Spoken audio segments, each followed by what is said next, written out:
Apcas, que no te lo cuenten. Escúchalo.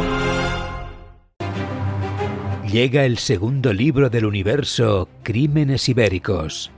Juicios de crímenes. El nuevo lanzamiento del exitoso podcast True Crime con millones de oyentes.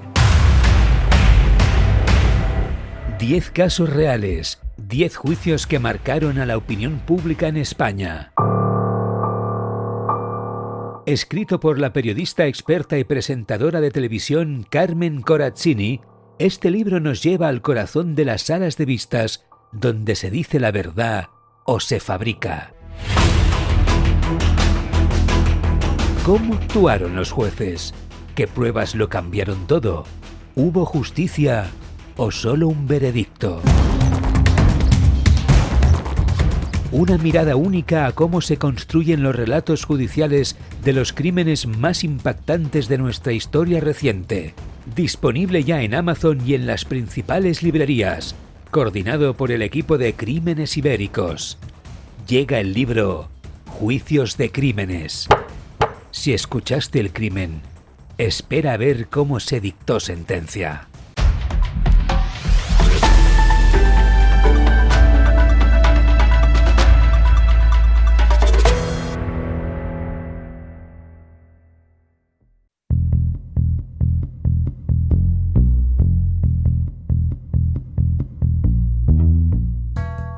Bienvenidos a un nuevo episodio de análisis del caso en Crímenes Ibéricos. Hoy nos desplazamos hasta Huelva, al año 2013, para tratar uno de los crímenes más cruentos y, a día de hoy, todavía sin una verdad judicial definitiva: el doble asesinato de Almonte. Para analizarlo desde el rigor científico contamos con la doctora María Hernández Moreno. Ella es doctora en Ciencias Forenses, criminalista especializada en visualización y análisis de patrones de manchas de sangre, y es docente en el grado de Criminología de la Universidad Isabel I. María, bienvenida, ¿cómo estás? ¿Qué tal, Marc? Un placer estar aquí otra vez. Muchas gracias. Hoy traes un caso que es probablemente el más importante en tu carrera, no sé si decirlo así, y en el de tu especialidad sobre todo, aquí en España. Vamos a contextualizar. 27 de abril de 2013, en una vivienda de la calle Almonte, Miguel Ángel y su hija María, de solo 8 años, son brutalmente asesinados. El escenario es dantesco, más de 150 puñaladas entre ambos. A pesar de que hubo un sospechoso que se sentó en el banquillo, el jurado popular lo absolvió por falta de pruebas concluyentes. Hoy, con la ayuda de María, vamos a entender qué nos dijo la escena del crimen, por qué el ADN en las toallas no fue suficiente y cómo el análisis de las manchas de sangre intentó reconstruir la coreografía de una tragedia que aún busca justicia. María, no hubo puertas forzadas en esta escena, en este crimen del que hemos avanzado, hemos contextualizado su inicio. ¿El asesino entró con la llave o alguien le abrió? ¿Qué nos dice esto sobre la relación de confianza entre las víctimas y el agresor? Pues para empezar, la información más rápida, ¿no? La respuesta más sencilla sería que conocía a las personas, o al menos tenía acceso a las llaves de su vivienda, o sabía perfectamente cómo poder acceder si tenía información de rutinas, de vecinos, etcétera, que definitivamente no fue, digamos, un crimen fortuito, ¿no? Que sabía bien a quién tenía que visitar, a qué casa tenía que acudir y que conocía de alguna forma a las personas que habitaban ese domicilio. A la pequeña María la encontraron tapada con una manta tras el crimen. En criminalística, ¿qué significado psicológico tiene este gesto de ocultar el rostro de una víctima? Claro, este tipo de situaciones, desde la parte más criminológica, más intentando atender al perfil, ¿no? de los individuos que cometen este tipo de acciones, es un gesto que está muy relacionado con el arrepentimiento, con el remordimiento, que nos da información también y que permite de alguna forma alimentar esa hipótesis anterior de que hay una unión, hay un tipo de relación, sí, hay una relación previa y la persona, después de quitarle la vida, en este caso a la menor, digamos que es un poco consciente de la gravedad de los hechos, o al menos de lo que acaba de ocurrir, y es un gesto simbólico que de alguna forma pues, se relaciona con eso, ¿no? Con ese arrepentimiento, para evitar de alguna forma seguir manteniendo contacto visual con el cadáver y evitar un poco ser consciente de alguna forma de la atrocidad que acaba de cometer. Claro. Vamos con un detalle de los curiosos, o como mínimo de explicarlo. Se detectaron huellas de un solo tipo de zapato en la escena del crimen, pero parece que le quedaban grandes al asesino. ¿Qué información técnica extraéis de una huella de pisada más allá de la talla o la marca del zapato? Pues lo más importante sobre todo es recopilar tantas como haya para determinar si hay una persona o si hay más individuos que participen. En este caso hay una huella ajena y luego sí que se ven huellas de pisada de la menor. Bueno, eso sería lo lógico porque es su domicilio.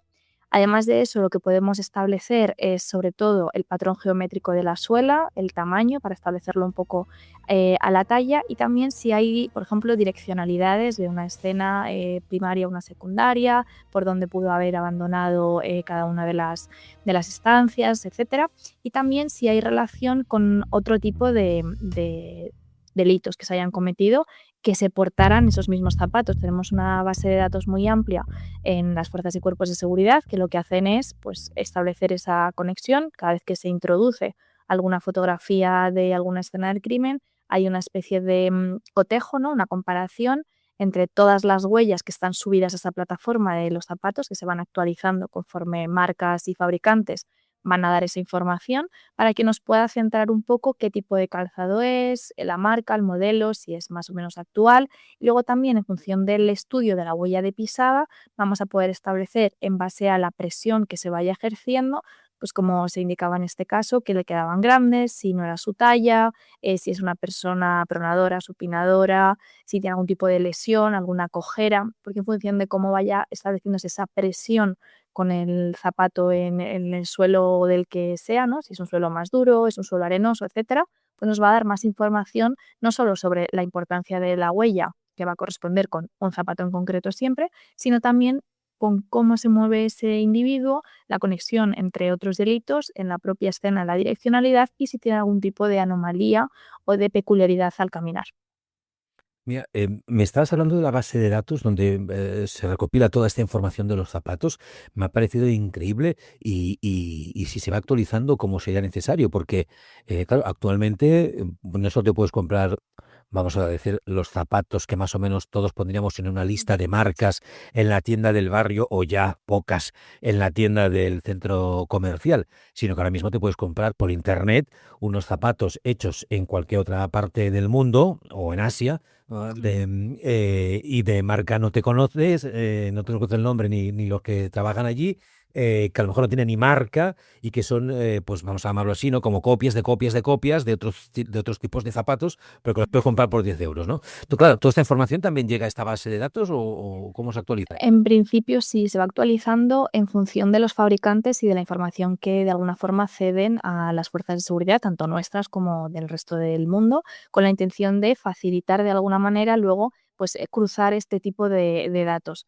Es verdad que a lo mejor una falsificación o una copia va a ser complicado llegar a determinarlo, pero lo importante para los investigadores, más que si es una copia de una marca en concreto, es realmente poder establecer a qué marca y a qué modelo en concreto corresponde esa copia, ¿no? Que es lo que a nosotros luego en una entrada de registro en un domicilio queremos saber. Si nosotros sabemos que las zapatillas son tal marca, si encontramos esas zapatillas en ese domicilio, sean reales o sean falsificadas, lo importante es que tenemos esa unión. Y lo más importante también, más allá de esa base de datos, es que luego coincidan esas marcas que se llaman marcas primarias o marcas de clase, que nos darían información, pues es una zapatilla de deporte o es un zapato de salón o es un mocasín de vestir, ¿no? Un poco la marca, el modelo y las características de la suela y luego las características individualizantes que van a estar un poco relacionadas con el desgaste de la suela, si tiene algún tipo de micro rotura, algún tipo de piedrecita a lo mejor dentro de un trozo del patrón geométrico,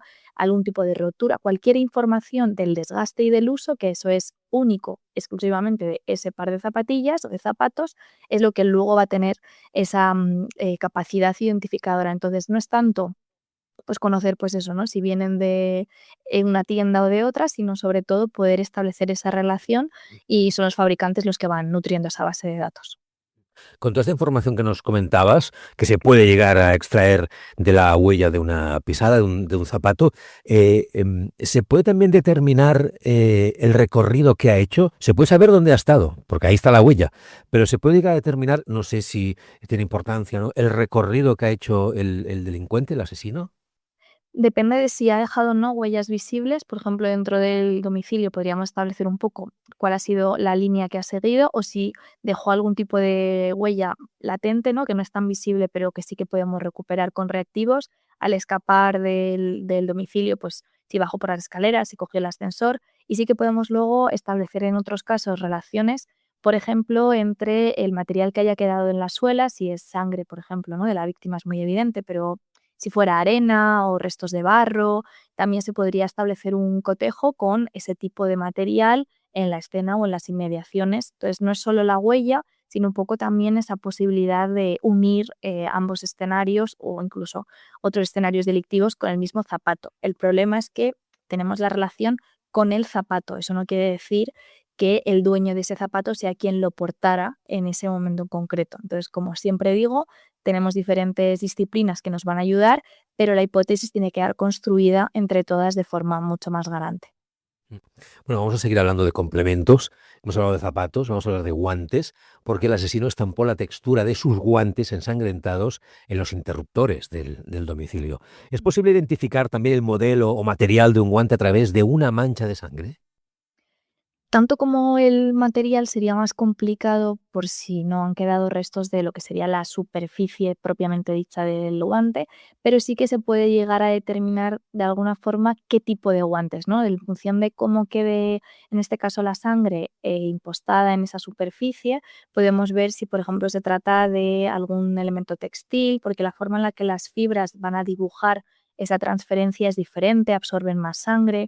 Si es un elemento, por ejemplo, que te pueda ser más plástico y pueda quedar la rugosidad de ese tipo de guante más profesional o de látex, ¿no? Por así decirlo. Entonces no vamos a poder establecer a lo mejor tanta información de lo que sería el componente en cuanto a análisis químico, pero sí en función de cómo interactúe la sangre con esa superficie y la superficie limpia, hacernos algo más de idea sobre el tipo de elemento que estamos buscando. Bueno, en este caso, en el asesinato al que estamos hoy haciendo referencia en este análisis del caso de Miguel Ángel y su hija María en 2013, antes lo decíamos claro, ¿no? Por el hecho de que el domicilio no fue forzado y que a la pequeña María pues la encontraron tapada con una manta después de asesinarla. Pero además hay otro elemento que son las más de 150 puñaladas. O sea que fue un acto muy agresivo, no sé si con violencia, pero vamos, con mucha inquina, con mucha rabia. Esto es un indicador también de un crimen no instrumental en este caso, sino de odio o pasional, ¿no? Sí, se suele hablar en este tipo de situaciones de crímenes pasionales, tanto por la violencia de la acción, que no es, digamos, un crimen fortuito simplemente para acabar con la vida de una persona si fuera un asesinato por recompensa, ¿no? Supongamos. Sí. Y también porque nos falta otro móvil. No se llevaron nada del domicilio, no hay ningún otro tipo de elemento que nos haga sospechar que había un ajuste de cuentas o que había algún otro tipo de relación con una organización criminal, debían dinero, estaba en un asunto de drogas. Al final utilizamos un poco también una técnica de descarte, por así decirlo, porque si hay cosas que no cuadran dentro de nuestra investigación, las vamos a ir dejando fuera y vemos que entre el número de puñaladas, tapar el cadáver, que conocían de alguna manera al padre y a la hija, el domicilio y sus rutinas, la violencia, todo nos lleva a pensar que era alguien que quería acabar deliberadamente con su vida y que el crimen, por tanto, es un crimen más pasional que con otro tipo de móvil porque falta la explicación más allá de eso. El crimen de Almonte es el caso referente en España para el estudio de patrones de sangre, ya que es la especialidad de María. Pues vamos a hablar de ello, si te parece bien, María. Para Perfecto. empezar, perfecto, ¿eh? Para empezar, ¿podéis explicarnos, para recordar un poco a todos, ¿no? O a aquellos que nos escuchan a lo mejor por primera vez hoy, ¿podéis explicarnos de forma sencilla qué estudia exactamente esta disciplina? Básicamente estudia las manchas de sangre, pero no nos interesa el contenido genético, ¿vale? No tenemos interés en reducir la mancha únicamente a ese carácter de individualización que, por ejemplo, nos viene bien para poder determinar una identidad de una víctima o de un agresor. En este caso lo que queremos es estudiar la disposición, qué dirección vemos en función del tamaño, de la forma, de alguna manera el aspecto, ¿no?, que vemos de esa mancha o de ese patrón para poder determinar qué es lo que ha podido ocurrir y tratar de establecer información que no vamos a poder tener acceso a través de otras disciplinas que sea de utilidad para la investigación, siempre en consonancia con otras cuestiones, por ejemplo, relacionadas con la autopsia o con otras disciplinas que pudieran participar y que nos den algo de información, porque nosotros, al final, a la llegada en un escenario, la sangre ya queda en las paredes, en las superficies, pero es importante también saber si las lesiones corresponden con armas blancas, con armas de fuego, para tener un poco más de contexto y que al final las hipótesis que se generen desde esta disciplina sean lo más concretas y efectivas posibles. Pues gracias a esta disciplina vamos a hablar de algunos aspectos más de la investigación de este caso. ¿A través de la sangre pudisteis o se pudo determinar si las víctimas intentaron huir o si el ataque ocurrió en un punto estático? Sí, la sangre al final, la forma en la que se van generando las manchas, tenemos que pensar que no es una bola de cristal, no vamos a poder acceder a toda la información como si fuera un flashback, pero sí que vamos a poder ir estableciendo un orden temporal y una serie de secuencias. Entonces, de esta manera se puede establecer que el primer episodio, vamos a decirlo, el primer momento de agresión se genera en un pasillo porque vamos a observar pequeñas salpicaduras, digamos que no hay una gran cantidad de sangre, entonces es donde empieza todo y que después se fueron moviendo, en este caso, el agresor y el padre hasta el domicilio, hasta la habitación de él, que es donde se descubre su cuerpo y donde quedan también diferentes rastros de forcejeos y vamos, de intento de huida. Se observan diferentes huellas de pisada de la menor hacia afuera de esa habitación y luego también en el cajón de la cocina, en un cuchillo que luego se encuentra también en la mano de la menor, porque sabemos que ella intentó zafarse de ese agresor y en vez de pedir ayuda, pues se movió por dentro de su domicilio, trató de coger ese cuchillo para defenderse y luego volvemos todo a la habitación de la niña donde queda su cuerpo, queda también otra serie de patrones y más sangre, incluso pues el cuchillo en esa habitación. Entonces, de alguna forma, la manera en la que se van quedando registrados esos patrones, diferentes salpicaduras, transferencias, contacto con otras superficies, nos va a ir permitiendo establecer esa línea temporal para tratar de determinar cómo se fueron sucediendo los hechos y también para guiarnos hacia otros elementos que puedan ser de interés en cada una de esas habitaciones y que en un primer momento pues a lo mejor no habían caído en que pudieran ser relevantes. Por ejemplo, estudiando el tamaño y la angulación de las manchas, ¿se puede saber si el asesino era más alto que Miguel Ángel o en qué posición exacta estaba cuando lanzó cada golpe? Eso es, no vamos a poder concretar si era más alto, porque a lo mejor vamos a ponernos en el peor de los casos, estaba subido en una silla, ¿no?, que siempre hay luego hipótesis que se intentan tirar por tierra por parte de la defensa, pero sí que vamos a establecer posiciones, ¿no? Y vamos a poder determinar pues si estaban los dos de pie, si uno de los dos estaba de rodillas, si uno estaba de rodillas y otro estaba tumbado. Vamos a poder establecer de forma muy concreta, porque nos basamos en fórmulas matemáticas y trigonométricas, cuál es el punto en 3 dimensiones, o sea, el área concreta en el que se lleva a cabo el origen de ese episodio sangriento, ¿no? Digamos, desde qué punto exacto, pues si yo lo que hago es disparar, impacta la bala en el organismo, o si yo lo que hago es establecer con un golpe, con un bate, lo que sea, ¿no? Pues desde qué punto exacto se lleva a cabo. Entonces, es bastante objetivo, por así decirlo. Hay, nada, unos centímetros de variación en función de las manchas que se elijan, pero nos permite concretar mucho posiciones y situación dentro de una estancia para luego también poder contradecir o afirmar diferentes testimonios si los hubiésemos tenido, por ejemplo, del agresor. El tema de las posiciones, yo creo que en general a todos nos es más fácil de entender, pero el tema del tiempo a lo mejor nos vuelve ahí un poco más locos, ¿no? O sea, ¿cómo se puede a través de la sangre llegar a descubrir, pues, por ejemplo, quién murió primero o cuánto tiempo pasó entre un ataque y el siguiente? ¿Eso cómo se sabe? El tiempo que pasa, es verdad que luego la autopsia nos va a ayudar un montón, pero tenemos que tener en cuenta que en el momento en el que la sangre abandona nuestro cuerpo, hay un cierto lapso, va a variar también, pues si no hay ningún tipo de contraindicaciones médicas o si estamos tomando algún medicamento anticoagulante, pero de normal, en función de la cantidad de sangre que abandone nuestro organismo, las plaquetas van a seguir actuando, ¿no? Es esto que nosotros tenemos una herida y muy rápido se nos tapona para evitar que nos desangremos, pues en el suelo, si a nosotros se nos cae un volumen de sangre bastante considerable, van a generarse también estos pequeños coágulos. Entonces, Por desgracia, en este caso ya cuando llegan los servicios de emergencias ha pasado muchas horas y muy probablemente toda la sangre del domicilio esté igual de seca.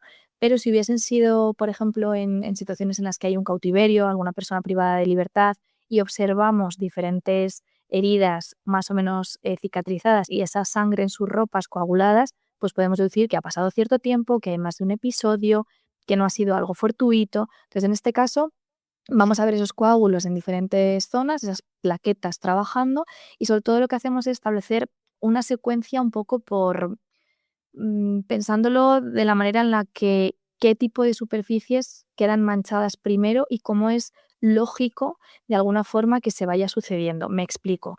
Si yo estoy sentada en mi escritorio trabajando y alguien a mí me da un golpe por detrás y salpica encima de mi mesa, yo intento agacharme, la sangre que queda debajo de esa mesa, que por ejemplo he dejado yo con mi huella de la palma de la mano, ha tenido que ser posterior, porque no he tenido un contacto con sangre primero y luego, ¿sabes? Tiene que ser de alguna forma ir tratando de establecer una línea lógica en nuestra mente que nos indique cómo me voy manchando yo de sangre o cómo se está llevando a cabo ese episodio y qué es más o menos lógico que ocurra en primer lugar. Si hay algo que queda encima de un patrón de sangre, ese movimiento fue posterior, porque queda la sangre abajo. No sé si me explico. Es de alguna forma tratar de reconstruir como si fuera un puzzle qué tipo de movimientos, evidentemente, como decía antes, no es una bola de cristal, no es todo tan sencillo y muchas veces se solapan entre ellos y es prácticamente imposible llegar a concretar qué ocurrió. Pero sí que sabemos que un primer toma de contacto, por así decirlo, ocurre en ese pasillo porque es donde menos sangre hay y donde únicamente hay pequeñas salpicaduras fruto de, pues, probablemente una primera puñalada, que no es tan escandaloso como lo que luego se observan en el resto de domicilios. Y ya si hay huellitas de pisada o transferencias de he pasado por una habitación, doy un interruptor con una mano manchada de sangre, vengo de una en la que ya ha habido sangre anterior. Es un poco tratar de ir pensando de qué manera puedo ir transfiriendo esa sangre de un lugar a otro y qué cosas no pueden suceder porque físicamente es imposible conforme se van sucediendo las cosas. Y cuéntanos, María, ¿qué pasó con una manta? Porque se dice que el análisis de sangre os llevó a encontrar ADN en una manta que se había pasado por alto. ¿Cómo ayuda la sangre a iluminar otras pruebas? Claro, es que hay que a veces pensar que cuando observamos una escena con tantísima información, tan violenta, tan macabra de primeras, hay, digamos, como una sobreestimulación, ¿no? Porque todo puede llamar la atención, todo puede parecer muy interesante, pero al mismo tiempo, al estar todo tan cubierto de sangre, pues no ves con claridad un cabello, no ves con claridad un detalle súper pequeño que se haya podido quedar. Entonces, en este caso, la sangre también va a ayudar de alguna forma a esta reconstrucción, con esa reconstrucción temporal, ¿no? Con esas líneas que van siguiendo los agresores, a tratar de determinar qué pudo haberse tocado o con qué tipo de elementos se interactúan que a lo mejor puede pasar por alto. Entonces, en este caso, esa manta con la que se había cubierto a la menor, en un primer momento como que había pasado de alguna forma desapercibida, pero realmente la tuvo que agarrar el agresor de alguna manera, ¿no? Entonces son situaciones en las que a veces, aunque el análisis no pueda servir para concretar exactamente quién fue el encargado de realizar este tipo de acciones o qué elementos se estaba utilizando, sí que puede ser útil para guiarnos hacia otras estancias, otras evidencias y otro tipo de información que a veces pasa un poco desapercibida. Bien. Nunca se encontró el cuchillo de esta agresión, pero se sabe que no era de la casa. ¿Cómo determináis las dimensiones, por ejemplo, de un arma blanca, solo analizando las heridas y las manchas en la pared? En el caso de las manchas va a ser muy complicado y, salvo en el caso de manchas que se generan por disparos, que es un poco más evidente, y los restos de plomo, bario y antimonio, que son típicos de esos disparos, nos ayudan a concretarlo, es observando sobre todo las lesiones que van a presentar las víctimas. Por eso decía también al principio la importancia de unirnos sobre todo con los dictámenes de la autopsia. Vamos a poder determinar el tamaño del cuchillo y el tipo de filo, de cuchillo o del arma blanca que sea, en función de esas dimensiones. Si estamos observando la longitud de esa entrada del útil en el cuerpo, si vemos que pueda ser una entrada limpia, si tiene doble filo, si tiene algún tipo de dientes en alguna de las dos zonas, si es una superficie dentada. Entonces vamos a poder establecer aproximadamente cuál es la morfología, ¿no? El tamaño, el largo y el ancho de esa hoja y de ese útil. Y con ello, si se hubiese encontrado, pues se hubiese llevado a cabo un cotejo en profundidad, pero por lo menos se puede determinar que los cuchillos que estaban en el domicilio y el que portaba la niña en su habitación no eran el que se había utilizado para acabar con la vida de ambos. Volvamos al ADN y hablemos de una de las pruebas clave contra el acusado, que fueron las toallas. No sirvió para condenarlo. ¿Qué es la transferencia de ADN y por qué su presencia en una toalla puede ser inocente, aunque esté allí esa muestra? Pero tenemos que tener en cuenta que en este caso el acusado guardaba cierta relación con la menor, porque era la pareja en aquel momento de la madre, y entonces esa transferencia podría ser más factible. Nos referimos a transferencia de ADN o de cualquier elemento cuando lo que hacemos es, digamos, mover o trasladar esos elementos de su superficie original a una nueva. El problema principal aquí es que realmente no se podía determinar por el resto de contexto ni de muestras en la escena que él hubiese entrado al domicilio y hubiese dejado directamente su ADN, porque la cantidad que había también era muy pequeña. La calidad de la muestra, digamos que era un poco escasa. Entonces, lo que se construyó por parte de la defensa, que es lo que caló también en el jurado, fue la idea de que la menor, como convivía o pasaba cierto tiempo con ese acusado, pudiera haber trasladado restos de su ADN. Pensemos, pues, por ejemplo, al agarrarle de la mano, al tocarle si le toca la cara, el cabello. Estos restos epiteliales dejamos todos por todos lados un montón sin darnos cuenta, pues que incluso en sus prendas se hubiesen quedado y ella luego, al lavarse las manos en su casa o al lavarse la cara con la toalla, hubiese dejado tanto sus restos como los de ese acusado, y esa fuera la transferencia de ADN que, bueno, pues terminó por, digamos, calar en el jurado y no se consideró una prueba suficiente como para poder enjuzgarle. ¿Cómo se toma una decisión como esta, María? Quiero decir, habiendo las pruebas, ¿qué es lo que hace decantar la balanza hacia un lado o hacia otro?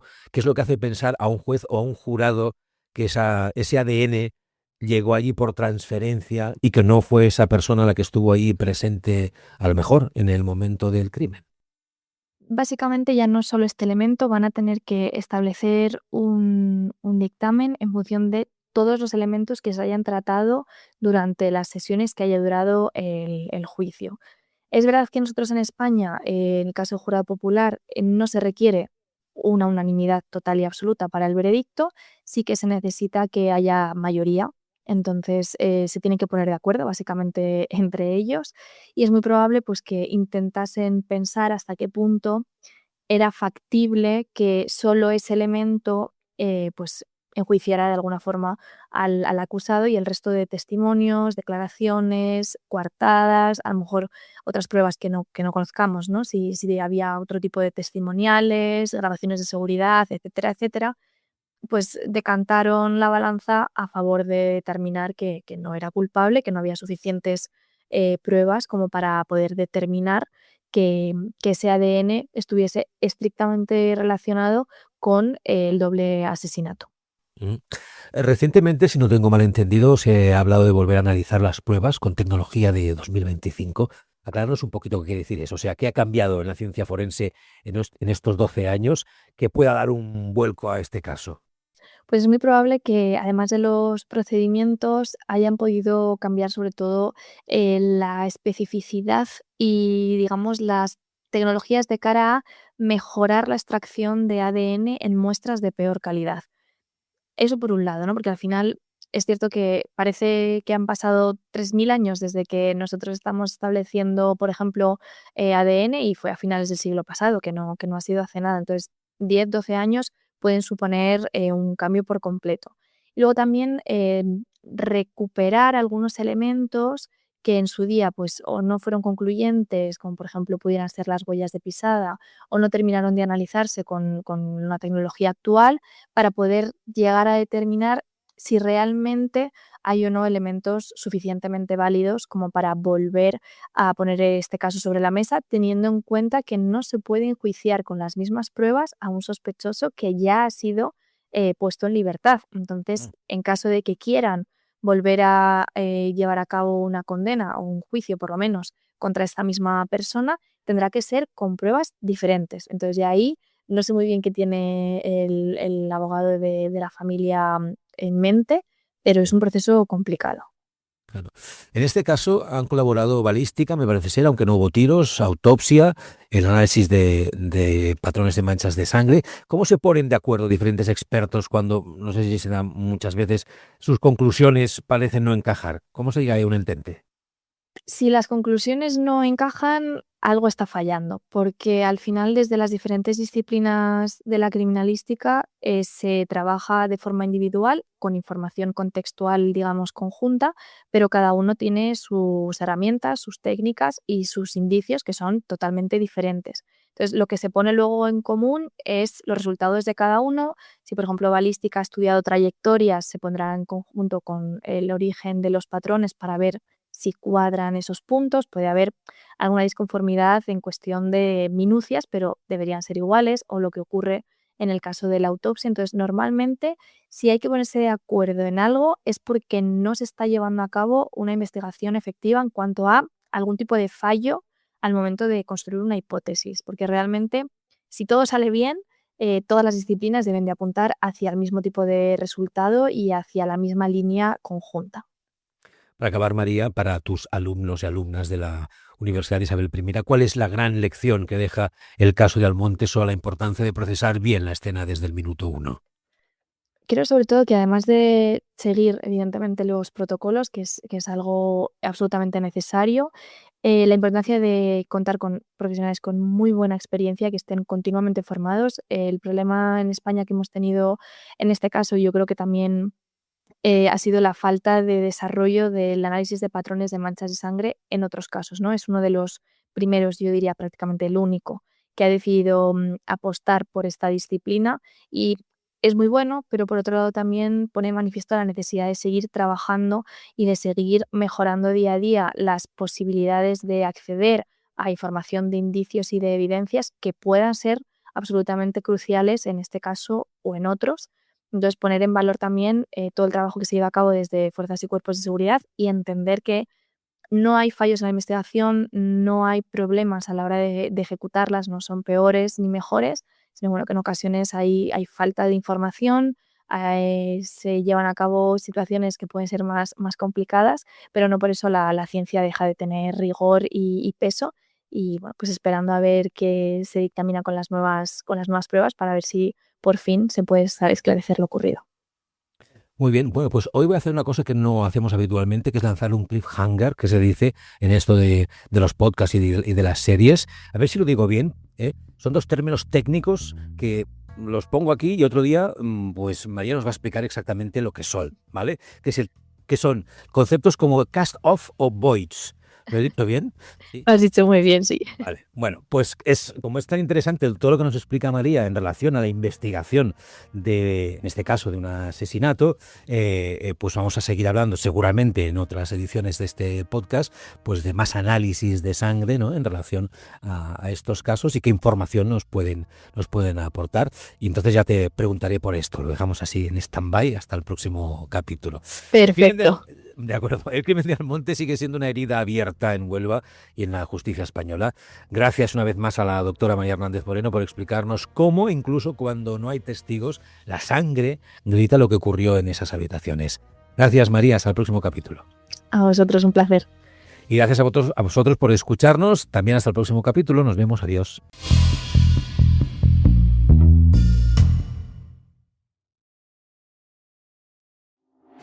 Pon la palabra Apcas en el buscador de tu plataforma de podcasting y conoce todas nuestras producciones.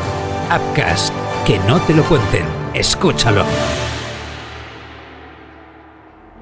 Supe que el fútbol era demasiado pequeño para mí, que ya no bastaba con ser leyenda.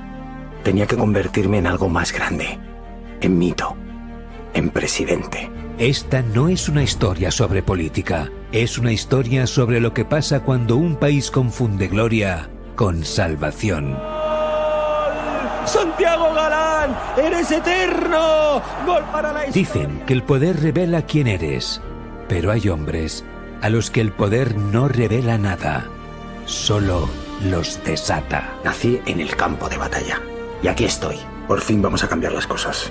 Vamos a devolver a España su lugar. En una noche como esta, no se debate, se sobrevive. Porque este país se mide no por cómo trata sus más ricos, sino por cómo cuida a los que más lo necesitan. En la víspera del debate más importante de una nación, un líder está dispuesto a quemarlo todo. ¡Seguridad! ¡Llévense a Raquel ya! ¡Lo tenéis todo grabado! Somos dinamita.